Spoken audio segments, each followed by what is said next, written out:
Direction, then you're free to go. Just tell me when to start the timer. Okay. Fantastic.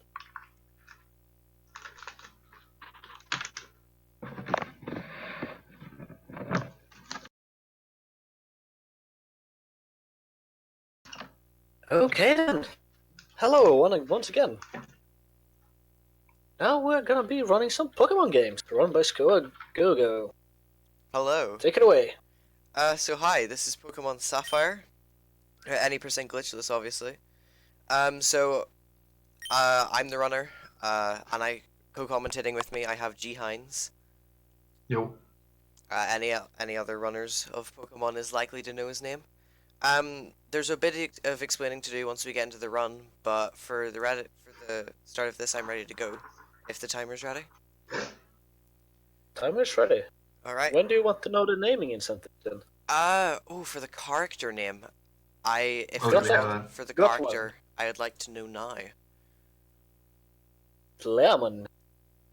I'm gonna send you the name there. Yeah, sending me It's the name. on $25. That's the only one. So, all right. The rest you get to name yourself. All right, that'll do. So on 3, and I will begin. So 1, Good. 2, 3. All right. So before I started there, you'll see I opened the options. So what I basically did there was I set my text speed to fast, just so the text cycles faster. I turned off battle animations. It just saves a lot of time throughout the run. And I also set battle style to set. And what that does is it removes the option for me to switch my Pokemon whenever a new Pokemon is being brought out by the enemy. So I just check I'm spelling this correctly.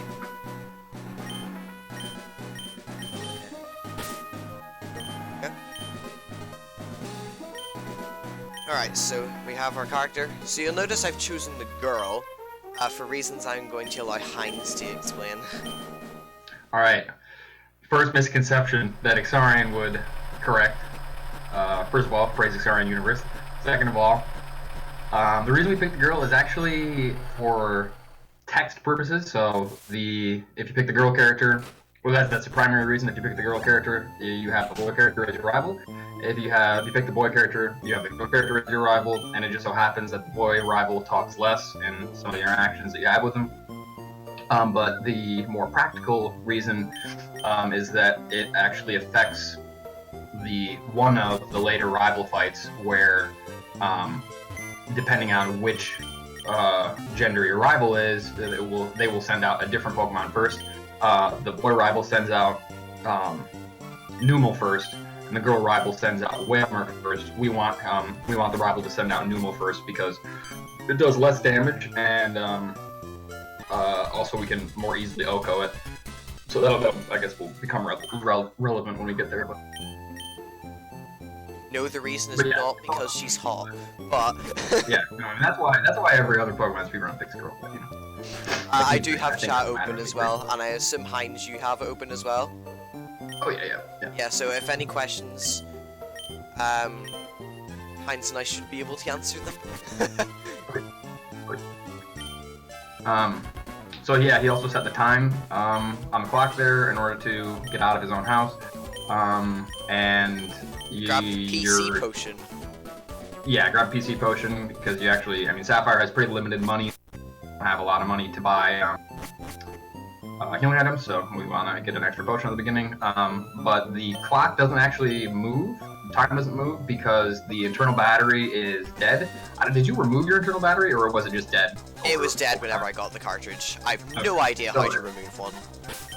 Yeah, so in order to do any of the manipulations that we want to do, we're going to need a dead battery because it means that the RTC, the internal clock, is stuck on like January 1st, 2000 at like midnight. Oh yeah, sorry. You didn't do it yet. Just to see if I can get the kip. So I'm gonna showcase no encounter minute. If I don't get the kip, I'm just gonna reset until I get it. But I want to showcase no encounter minute because it's a very, very cool strat. Oh yeah, super cool.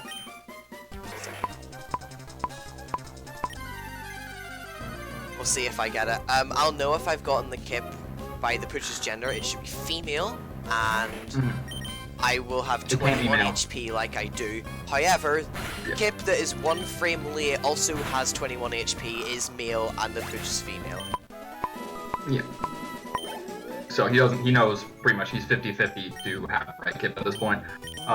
Like I said, the seed is always set to the RNG seed is based on the internal clock, and the clock is frozen when the battery's dead. So are able to work. And the kip that he's aiming for is a naughty mud kip with what is it again? It's 24 HP, 24 IV HP, 27 attack, 10 defense, 31 special attack, 31 special defense, and 30 speed. For you Poke nerds out there, you know that IVs range from 0 to 31, and they kind of roughly determine how high your stat can grow over the course of leveling. So he's going to look at the NPC. I thought I got one that wasn't on my chart for a second. So I've looked at the NPC movement and I've adjusted my movement accordingly. So but you also have the time to inputs. I just decided to try and give it an item. I got hasty. Okay. So that's the 1 frame late mudkip that I don't want. That's cool. So I'm just gonna sit and reset over stats for a second until I get it. And now he'll check stats. The reason why he didn't check stats before is because in order to hit the window for the encounter, he has to skip stats check. You could make a window that would allow you to check stats, but obviously in proper runs, we just skip checking stats because we know we're 50-50 to get the mudkip anyway. If it has 21 HP in its mail. Yeah, so he has to time, in order to do the encounterless, he has to time when he ends the battle with the Puchiana, which is when he clears the experience text. And he also has to time when he leaves Birch's lab, which means that he'll time the last text box that Birch says, and then he'll buffer the down movement and then watch the fat guy on the outside of the lab.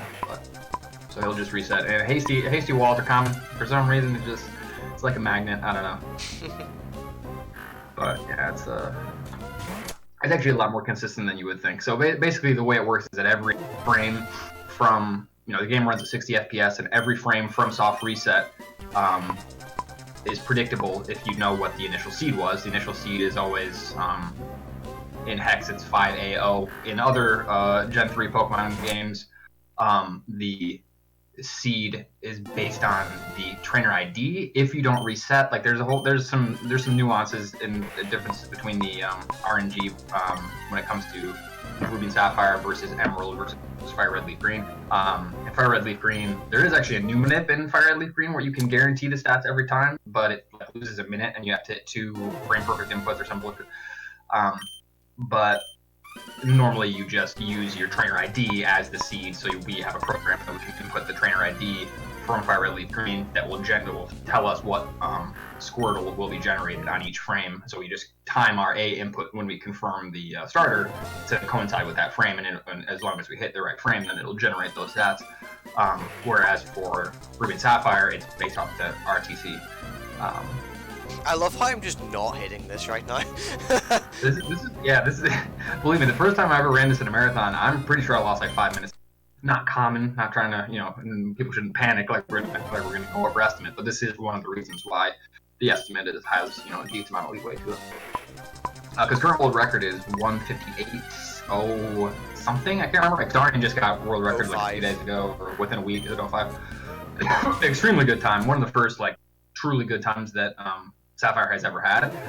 Sapphire is plagued by pretty much the worst combination of all the worst parts of Pokemon speedrunning. Heavy RNG, very likely to die at any given time.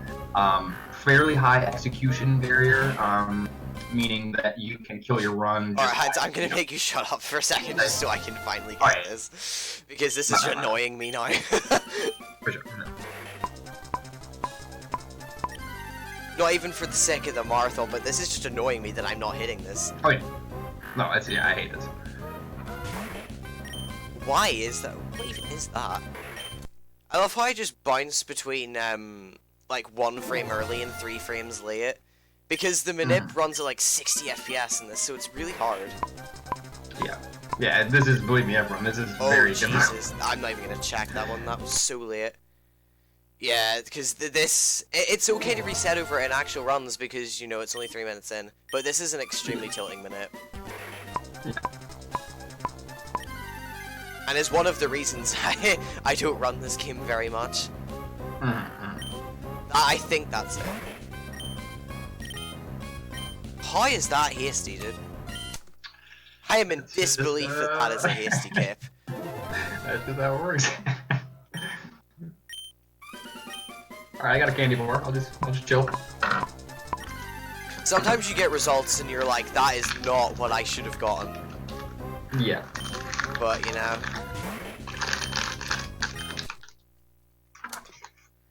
This is not the worst reset point. No, this is not the worst reset point. Believe me, we'll talk about all the reasons why this game sucks. The worst reset point is an hour and a half in. Yeah, roughly, yeah. Hold on.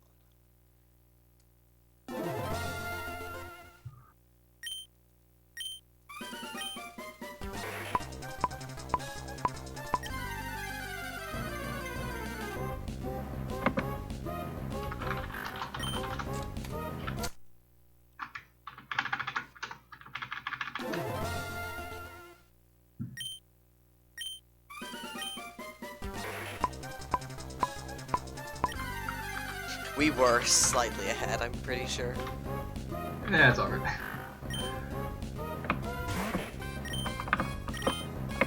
There we go. Nice. God, that took way longer than it should have. Oh, that's still honestly not that bad. And again, like I said, Considering the fact I'm nervous as well, I always am for marathon runs, so that definitely doesn't help. Yeah, and that kind of thing just happens. But that's not my worst dry spell. I've gone 2 hours without hitting that kit before, so... Yeah, and obviously, as people are pointing out, you know, ordinarily you just reset if you don't get it, or you reset if you didn't get it maybe third try for being really lenient. But, I mean, so if you're getting walled by Hasty, we're talking, you know, 5 attempts is 15 minutes. You know, 20 attempts is an hour, so you could miss it 20 times, which isn't even that crazy. You probably missed 20 times there, and that's an hour of resets if you're playing through the intro the whole, you know, every time. Yeah. And if you're doing what I do in actual runs, 3 resets is 15 minutes. If you do what I do, which is play through to rival and check your stats. Exactly. So you actually are losing a little bit more time going for the encounter list, which the encounter list is honestly really worth it because, you know, considering each encounter is, I'm guessing it's 10 to 12 seconds. Gen 3 doesn't have as long of encounters as some other games, like Gen 2, the Golden Crystal, have, I think, like 14-second encounters, and I think Gen 4 is pretty bad too, if I'm not Gen 5, Black and White's encounters are 15 seconds. Okay, so yeah, that's another really bad one. Oh wow, a 3 crucial encounters to rival. A crucial thing to keep in mind, too, about Ruby, Sapphire, and Emerald in particular, this changed in Fire Red, but every time you get an encounter, you get 4 free encounter checks after that. So that's either walking a tile or doing a turn. And so the way turns work is basically if you're motionless and you start to walk in a direction or run or bike in a direction that you're not facing currently, then your character will do an 8-frame animation where they turn in that direction before they start moving, and that turn itself is also counts as an encounter check. There are some exceptions, however, that you can do. There are, well, yeah, there's some exceptions to when you get turn frames, and there's ways to eliminate the turn frames. I think you can do it. I think there's ways even in Gen 1 and Gen 2 as well. Really? And Gen 5 has weird rules as well. Did you die? No, but that's another thing we need to talk about. Tackle! Yeah.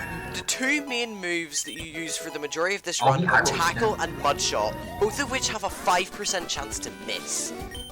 Yeah. And believe me, it happens in the most inconvenient of times. Yeah. And in my experience, only in times that can kill you. Yeah, and more often than not, you are dead to mudshot miss. Not more often than not, but more often than you would want. And that's one of the reasons that this game is as difficult to complete runs in. You know, for people who like Pokemon, I think a lot of people, even in the speedrunning community, kind of have this not necessarily a negative outlook of Pokemon, but they all think to themselves like, what would make you ever want to run Pokemon? It's like, why would you just want to be, leave yourself open to RNG? It's like, it's not really like that. If you really like Pokemon, I mean, I think also speedrunners can appreciate how rewarding routing is, and the routing in Pokemon is very nuanced and intricate. There's a lot of reward to be gained from that. But also, we just like playing the game, just like any other speedrunner likes playing their game. So it's not actually that painful to sit through dying to RNG. It's just that Ruby and Sapphire are particularly like extreme culprits of that, where you can just die like he's going to be saving. We joke about this, but he's going to be saving for almost every major fight because if he dies, he has a reasonable chance to die, and he would lose a decent amount of time if he did. Also, because of the way that the route works, he normally, when you white out in Pokemon, if you're familiar with it, you go back to the last Pokemon Center. But the way that the route works, he doesn't really take any centers. So when he dies, he goes like all the way back. One center, and it's only to set it as a death point. Exactly. Yeah. So we'll get to that, but so now we're good. We're out of Little Root. Oh, I do need to heal. Oh wait. Yeah, make sure you're. I think you're at like 7 or 9, right? I'm at 9. I forgot I missed that tackle because I didn't think I'd have to. Yeah. This next fight is. This is just. It's a very stupid one of the fight. So with the way stupid. that speed works, my speed is the exact same as the Zigzagoon's speed, and what that creates is what's known as a speed tie. So it's a 50-50 chance who wins, and he won it, and he's tail whipped. That's not the worst outcome though, because he can win and use Growl. So. Yeah. So most trainers have like different levels of AI, and all trainers do, but most of them have. Obviously, the harder fights have multiple layers of AI where it makes decisions. This guy has just completely random AI, so he has Tackle, Tail Whip, and Growl, and he has a 1/3 chance to use each of them. And so if you think about it in terms of probability, if he's 50-50 to lose the speed tie and 1 in 3 to get Growl, he's 1 in 6 to both lose the speed tie and get Growl, and that's really bad because it nerfs your damage output immediately. And he already is only a 4-hit KO if he doesn't have his attack dropped. Oh yeah, what's up, Amoeba? Dude. It's Amoeba, wowie.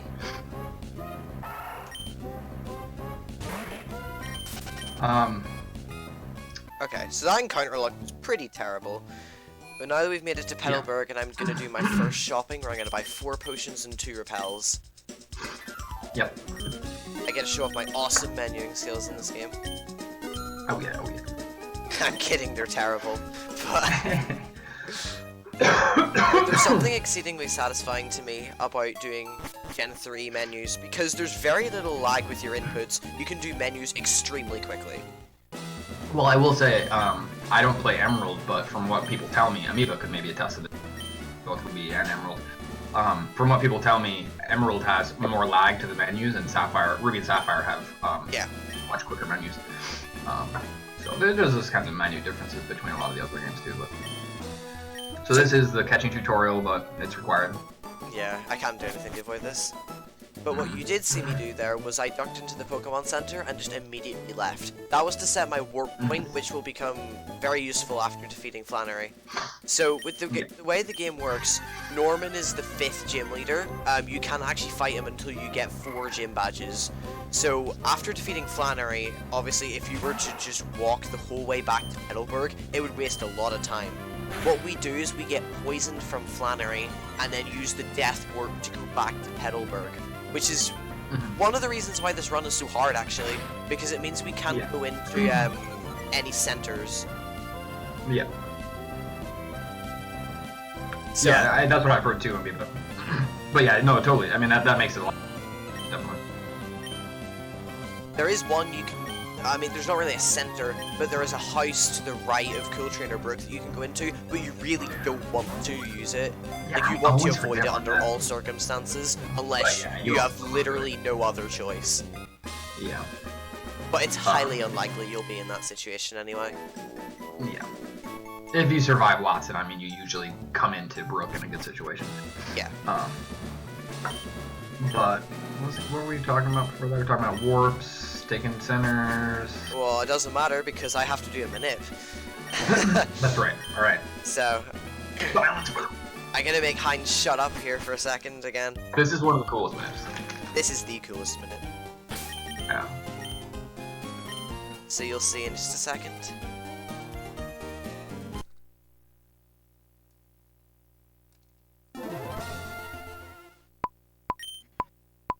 Is it a good time to jump in real quick for a donation? Yeah. Oh yeah. So we got a $5 donation from is that Amobia? I'm sorry if I mispronounced it. Amiibo. Thank you. It says good luck, Slaw. Scope said Slaw. Hi, Hens. Heinz. Is it Heinz or Hens? Heinz. Heinz. Catch up. Thanks for $5. If you want that $5 to go somewhere, please do let us know. I will take a look at the incentives after the run and let you know. I was talking to Amiibo, but if he says it to you, it's fine. Oh, yeah. Sorry.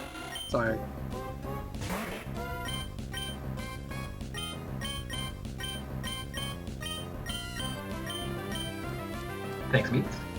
Excuse me. I've just, manipped a wing gull there. And I missed the catch manip. Wow. Okay, I'm showcasing literally everything that can possibly go wrong in this.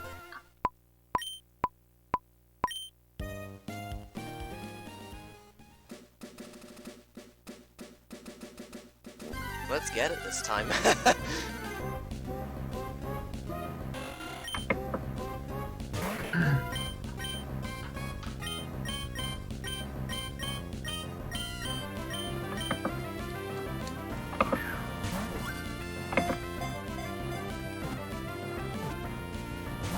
Really? I missed. Okay, I'm just gonna weaken it. Yeah, this is like, oh no, well, you can't do that. I can, as long as I don't hit it under 10. Well, yeah, you're right. Okay, yeah, I'm not trying much damage, but yeah, that's good. That's good. I missed tackle anyway, it doesn't matter. Oh my god. Oh my god. Oh, any growled, so cool. I'm actually not XD. sure how much this. Okay. I'm just gonna manip it.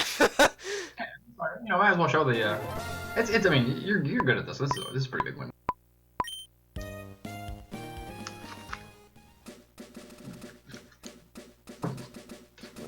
It's stupid because I practiced this before I started the run. Yeah, I mean, it's more finicky than it looks, definitely.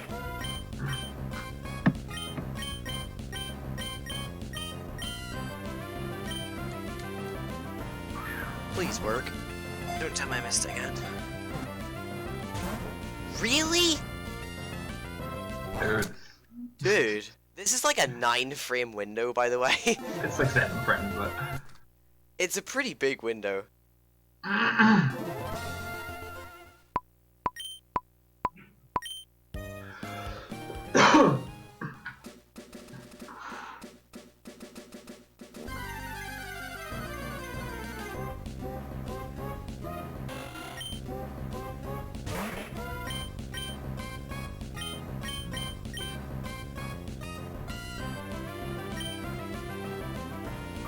So scoagogo. Amoeba said it's your choice for the donation. I will take a look at the incentives after the run, and I will let you know. Fantastic. Right, I don't know what's happening. I cannot hit this. So I'm just gonna weaken it and catch it normally. That's really weird, yeah. I mean, you're using the audio. So basically what he's doing is he's loading his file on a specific frame so that if he buffers the movement out of the file load, then the RNG will be consistent because the seed is set when he resets, obviously, as we said earlier. And then one of the nuances to what we call YOLO ball manips in Gen 3 is that the RNG moves once per frame in normal conditions, whether it's in the overworld or in the bag, but it moves twice per frame in the battle itself. So when it shows the two Pokemon facing each other, so that means that he has to time not just when he throws the ball, but also when he enters the bag to get to the ball. So that's quite a lenient manip. So and he must have just been having some difficulty because he's not just using. It's all good. I mean, the thing about the manips is that's so frustrating is that they're much easier than they look, but they're much harder than they look at the same time. In the sense that they're easy enough to be consistent, but they're just hard enough to where it's frustrating. They can be a frustration because you just lose runs. So it's not just that you're losing runs to this stupid RNG, but also losing runs to just what would otherwise be pretty consistent manips failing. So it could also it's not because of your step counter. If you got the encounter, the yellow ball, but yeah, marathon luck. We'll just call it marathon luck. Yeah. I mean, that's the thing is they can start to feel essentially like luck because I mean, as far as the Kip is concerned too, it's like that was a good pooch fight though. The Kip feels essentially like luck when it's 50-50. You see 21 HP male, it's like okay, well, kind of feels like it's luck because they're right next to each other. So the way that fight could go is that because it knows Sand Attack, it could just spam Sand Attack, and you already only have 95% chance to hit tackle, and so I mean that fight can go a lot worse. So he actually saved quite a bit of time over as bad as it could be with the pooch there. Another thing you'll notice him doing that he did with the first trainer that he came in, that was there when he came in Petalburg Woods here, is he ran up to him to a very specific tile, and then he walked past him when he was looking away. And he does the same thing with the trainer on the way out, as well as the trainer right there that rotates in place on the route. And basically, Gen 3 is one of the nice things about Gen 3, even though Sapphire has its difficulties, is that the optional trainers can technically be avoided perfectly 100% of the time as long as your execution is good enough, because just the way the frame data works out, which I guess I can explain later. Oh, I've hit this Wingull to 10. I think it's 8 to 10, so you should be good, but this, I mean, no, yeah, it rolled a 10. It's very unlikely that it'll roll a 9. I'm just gonna slap it to death. Okay, that is what it is. So the way this strat works, there's two advantages to manipping the Wingull. You don't have to catch a flyer later, and your other option is Swablu, and you could catch it, approximately 45 minutes into the run. Obviously, if it trolls you, then you're losing a lot of time much later in the run, so you'd rather reset earlier than later. But also, if you successfully YOLO ball the Wingull, it'll be at full HP, and the Geodude here 2-hit KOs it. So by switching in the Wingull on the first turn against the Geodude, you can, because the Wingull starts with Water Gun, it's also a very specific set of stats. It's shout out to Epic Dude Guy. He's one of our, he doesn't really run anymore, but he does a lot of the, he's figured out a lot of these manips, including the Wingull manip, as well as the counterless manip. But the Wingull needs like a modest nature, which is plus special attack. So it boosts special attack by 10%, and it also has to have a pretty high IV so that it can actually hit the Geodude down to the range of one more Mud Slap to kill it. And your other option is to sit here and Mud Slap it 6 times. So this is the old strat before we had the Wingull manip. But yeah, so it's a very cool strat. So you essentially switch it in, and then because the Geodude knocks out the Wingull doesn't get any of the experience. And the reason that we have to do that in the first place is because this isn't Gen 6 where you start off with a stat move. It's like you don't get Water Gun until level 10. So now you can just knock out all these Geodudes with just Water Gun. Also worth noting, that fight can go horribly wrong, which is why I saved for it. So there's a chance that the Geodude doesn't 2-hit you. There's a chance it can crit you. It can miss a tackle and lose a lot of time. You can crit it. At that stage, just run over if you crit it. Yeah, because the rest of them are just really annoying. Yeah. I believe you can also one-hit it without a crit if it's a 1 in 16. No, you can't. No? However, there is like the lowest roll possible. Whenever Mudkip comes in, it can't one-hit it. Yeah, I think if you double low roll with the Water Gun and the Mud Slap, then it can fail to die, but it's like 95% to die to both of them. So he's about to go into Roxanne here. Your potion. Healing just in case.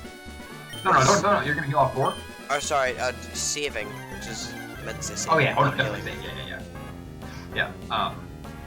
So basically, Roxanne has the Geodude, which you Oko, and the Nose Pass, which has Tackle, Rock Throw, Rock Tomb, and what's the other? Block, I believe. Oh, Hard. We had Block and everything. I'm on 35 HP, lowers so I'm speed. not gonna Growlithe. Yeah, no, you should be fine without it. Rock Tomb and Rock Throw are the same power, but Rock Tomb lowers your speed, and so it'll only use Rock Tomb if you outspeed it, which you automatically do with this Mudkip. To prove you wrong, it just used Rock Throw. Well, yeah, that's obviously had to get that pattern. It's but listening, whatever. it's like, oh, Heinz is commentating, ah. Yeah. So that's some troll. You It just usually used wanna Rock Throw use again. Tomb. What? This is like probably the most inconsistent. I mean, it's like consistent 85% of the time, but you just get these like retarded patterns. That's actually better, though, because now I don't need to heal. Yeah. This is kind of a niche situation. Like, to get outsped, you would want to lose you get your speed drop so that it put you into Torrent earlier. That's one thing we didn't point out, I guess, for you nerds, you already know. I guess I just make the assumption that most nerds play Pokemon, so whatever. But most people know that you have abilities in this game, and